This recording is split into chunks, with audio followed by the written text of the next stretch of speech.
Good morning, everyone, and a very happy Monday. So, as you can see from this gorgeous array of reading material, today's very short video is going to be about books. So, I'm an avid reader and I've been reading from a very young age. I came from a home where reading was encouraged and it was the best hobby and the best pastime. So I always had lots of books, but in the subsequent shifting and moving from house to house, I lost a lot of books. So now I collect books, so I try to get back all the collections that I remember from my childhood. I often get asked by my friends and also from children, what should a child read? What are the good books to start with? And reading is a hobby that you can pick up anytime. There is no age for reading a children's book. There is no age for reading a book that is a more serious book. So I'm going to start with a few favorites and then we'll take it from there. So a good book to start with, or get started with for children, is this entire set of Noddy. Now Noddy is about this little boy who's essentially a toy, and he's in Toyland and all his adventures, and you have memorable characters which I still remember very vividly.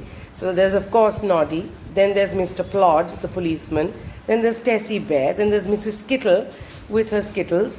There are just so many wonderful characters, and of course who can forget Big Ears and their wonderful friendship.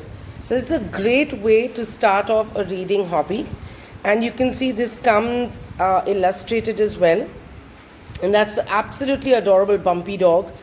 So this is a good thing to get started with. Then another nice thing to move to is this entire series of Naughty Amelia Jane. So it's about Amelia Jane, who's again a doll. And then you have Mr. Twiddle. There's also a wonderful set for Mr. Meddle. And there are multiple books. The print is fairly big and the sentences are short. It's a wonderful thing to move to. So there's a set on Amelia Jane, there's a set on Mr. Twiddle, and there's also a set on Mr. Meddle. So that's also a great thing to move to. Then you have this entire series which start from 1 o'clock tales and they go right up to 8 o'clock tales. These are wonderful, wonderful stories. Most of them have a moral. So it's a great thing to move to, and also to, drill in that thing very gently of what's right and what's wrong without being preachy. These are very favorite books of mine, and you can see many of them are really old because I've had them for years. So this is a set of 4 books, and it talks about these friends Tom, Pippa, Zoe and Andy and their adventures, and there's a bit of mystery that comes in here. Then you have this thing on, of course, the famous 5, again mystery, and the Secret 7. Along with the famous 5, Secret 7 and this set of books with the 4 friends, there's also a lovely set with the 5 Find Outers, and it's got Fatty, and it's a really nice set of books, again mystery but very simply written.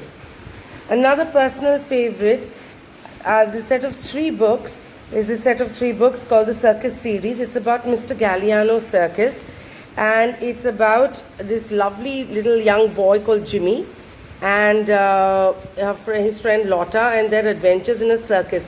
It's a great book to familiarize people with animals and learn to love animals. So it talks about caring for animals. It's very kind, and it also has a bit of a moral in it, but very gently said.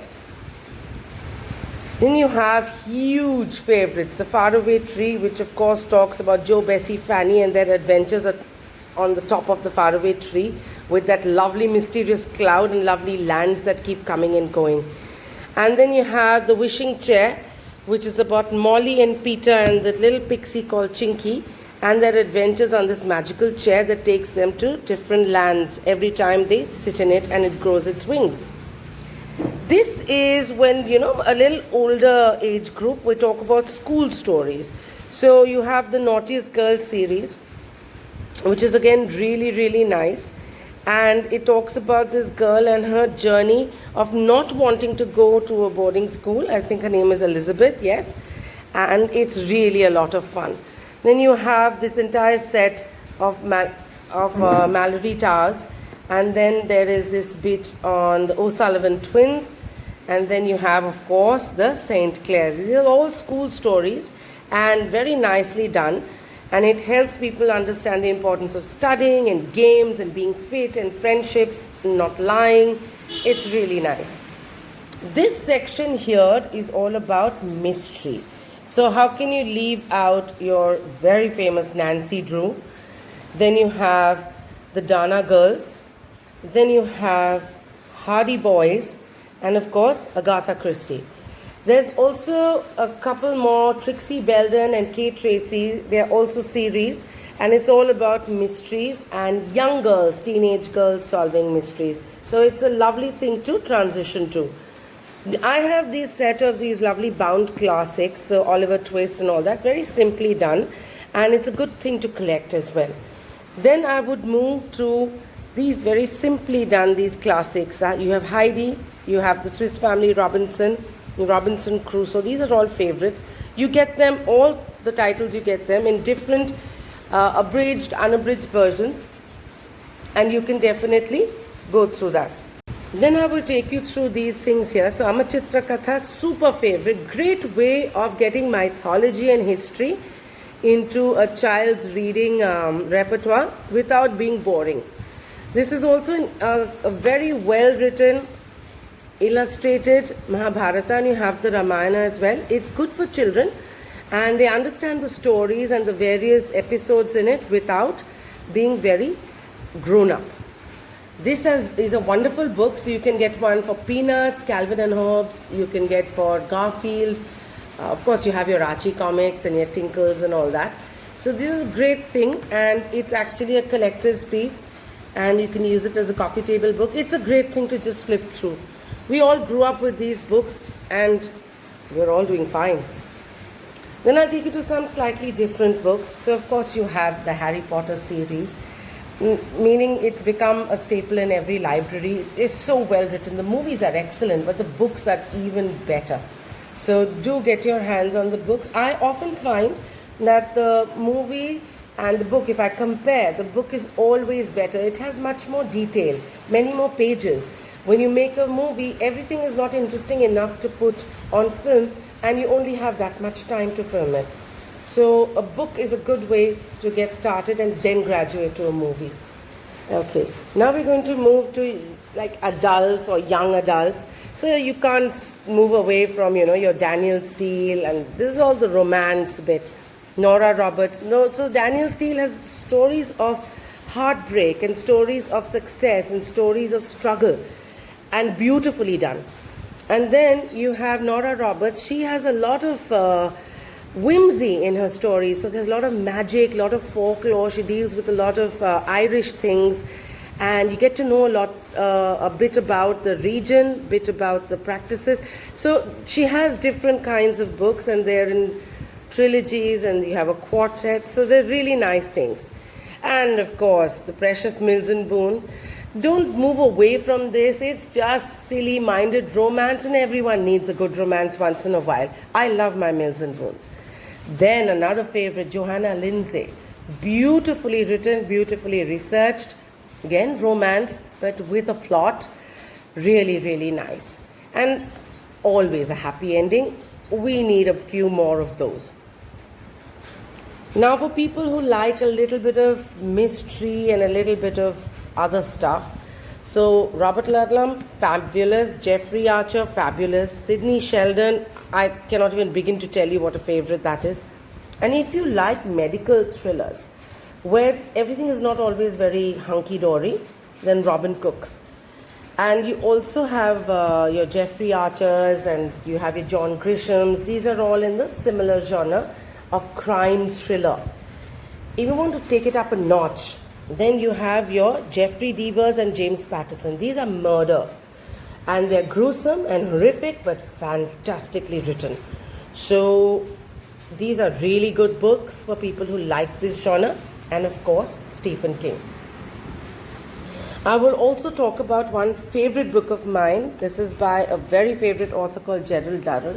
And this particular book, my father gave it to me when I was very young, and it's just become a favorite. It's about this elephant that is left as an inheritance to this young man, and he wants to go across the country to the seaside to give the elephant to the circus because he doesn't know what to do with this elephant. And she likes her drinks and she's wonderful and the journey is so beautiful and they just fall in love, and of course he's not going to give the elephant away.